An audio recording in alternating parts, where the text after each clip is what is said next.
Ah, Monsieur Dio. Merci Monsieur le maire. Je voudrais d'abord saluer le travail de la police municipale qui fait un travail difficile, ainsi que ses agents sur un terrain vraiment complexe et un terrain social aussi parfois difficile ici. Mais je me rends compte jour après jour que la stratégie de sécurité est beaucoup basée sur la communication. Cette envie de communiquer toujours sur la sécurité, communiquer, comme si on est obligé de communiquer pour faire agir la sécurité. Justement, la sécurité, ça se fait plutôt à bas bruit. Et il y a 2 jours, on vous a vu avec un gilet pare-balles sur le costume, dans une sortie théâtralisée, hein, je dirais, en photo, du bleu, des costumes, du bleu, des flashballs, un gilet pare-balles. Donc je me pose la question, qu'est-ce qui fait qu'un maire, après 40 ans, se balade en gilet pare-balles, doivent mettre un gilet pare-balles pour faire une tournée avec la police municipale et dans les cages d'escalier? Donc je pense que c'est trop de communication tue la communication. C'est comme quand on annonce des CRS, etc. Le travail doit se faire dans l'ombre. Donc parfois, en matière de sécurité, mieux vaut agir et moins communiquer. D'abord, on agit quotidiennement. Ensuite, je pense que les agents de terrain ont réellement besoin d'être soutenus, pas être considérés comme des auxiliaires anonymes, mais comme des personnes qui font leur devoir dans des conditions parfois difficiles. Bon, en outre, la sortie de cette semaine, qui était une sortie police municipale en majorité et avec un certain nombre d'éléments de police nationale, quinzaine de policiers. C'est une sortie qui a été raisonnablement fructueuse en termes d'interpellation, de saisie de produits stupéfiants. Et vous voyez, moi j'ai la faiblesse de penser qu'il n'y a pas de quartier tabou, il n'y a pas de quartier interdit, on doit pouvoir aller partout, à toute heure. Voilà. Même le maire doit pouvoir aller partout. D'abord, le maire doit pouvoir aller partout, à toute heure.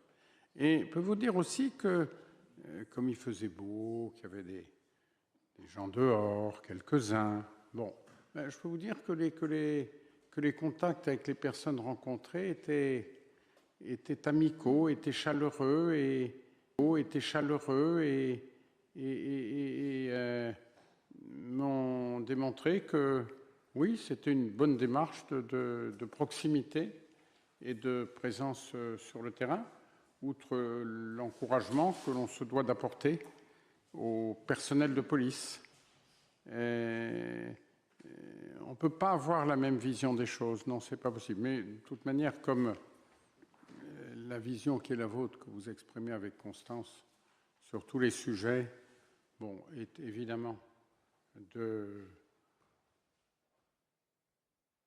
porter la contradiction, et que votre but à vous, qui faites beaucoup de communication, parce qu'à chaque fois que je communique, vous communiquez, donc vous pourriez me remercier, puisqu'à chaque fois, je vous donne en effet l'occasion de dire mais c'est scandaleux, ce vieux qui est là depuis 40 ans, qu'est-ce qu'il fait dans les rues avec la police, qu'est-ce qu'il fait. Et voilà, moi, en quelque sorte, je vous sers la tribune, donc vous devriez m'être reconnaissant. Alors, Monsieur de Valroger.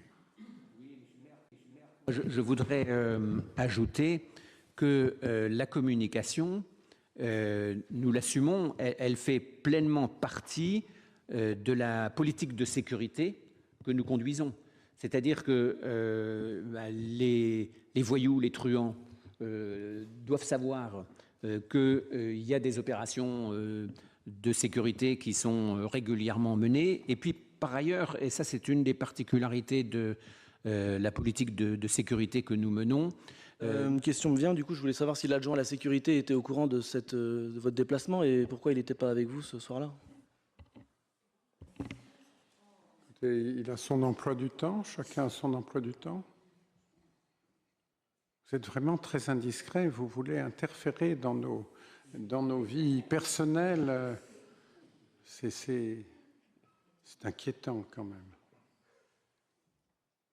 D'autres